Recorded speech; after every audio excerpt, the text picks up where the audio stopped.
Where does that fight come from him? He had it at an early age. He used to beat players that he shouldn't beat. He was told by the doctors and the physios not to play the match, but he went in, got taped up, and gave it a try. He'll never quit. Same as Nadal. Nadal's the same way. They never quit. You got to beat them. But he's always had that no quit attitude. How cool was it for you to see him win that, but to do it here? To do it here in a place where you guys have strong connection. What does this place mean to you, Indian Wells in the desert? It's a great place. I worked here many years with the college, and then when we moved down to San Diego, I continued to coach out here, and then got married and quit a while. And anytime it was raining in San Diego, we just jumped in the car. We'd come over here and train. He played all the junior tournaments here. My brother lives here. My sister lives here. My brother's helped him with his game. He was a 7-time National Canadian champion. So this is really, this is my home now. I've been here for the last 4 years. And he always considered it his home away from home, really.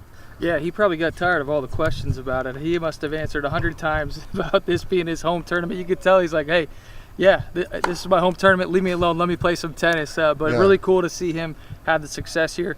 Again, as a dad, someone you coached, and you know, Taylor was a prodigy, a huge prospect, a huge talent in the game, and now he's a champion. I mean, how does that make you feel as a father? Your son is a 24-year-old Masters 1000 champion, and this is only the beginning for his great career. Yeah, I think he's got a high ceiling.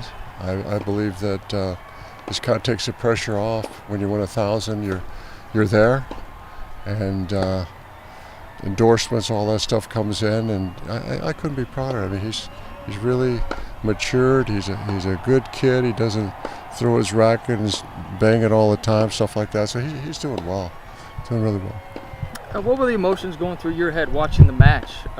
You had to have the belief that he was going to win the entire time, being that he's your son.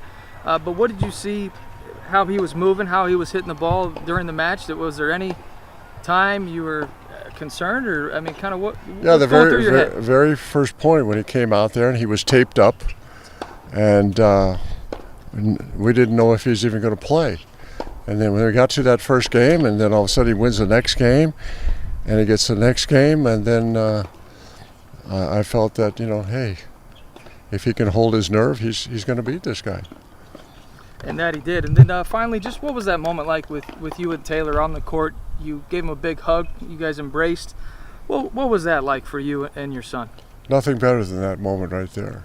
Nothing better. We were both teary-eyed, and it just meant all the work that we've done. I started him playing tennis when he was 2 years old, and he's played all the way through, and it's just one of those moments that you'll never forget. I went out in the parking lot, nobody's around, and I just let out a primal scream just by myself. Going forward, how much confidence does this give Taylor now? Top-ranked American, he's 13 in the world, 24 years old. The sky's the limit for your son. What do you see in the future here? As long as he stays healthy, I see that he's going to be around for a long time. He's beaten almost everybody in the game now. He's had 9 out of 10 top 10 guys, so it's going to help his confidence. He knows he's there. Even though you're confident until you win a big tournament like that, it doesn't set in, but I think he's really going to go forward now. And then lastly, what did you do to celebrate? I mean, here you are back at work. You're just a tennis guy through and through. Did you have a moment of reflection? I know you said you let the scream out, but did you get home and have a celebratory cigar or anything like that? No, I don't smoke, but I did go and have dinner with my sister and my mom and some relatives, and we had a nice talk, a good time. I came home, and I immediately started watching the reruns. I watched them twice because I just couldn't get enough of it. Wow. And then lastly, if there's anything you want people to know about your son that maybe nobody knows about, that you saw yesterday that not many people saw, what would that be? What stood out to you?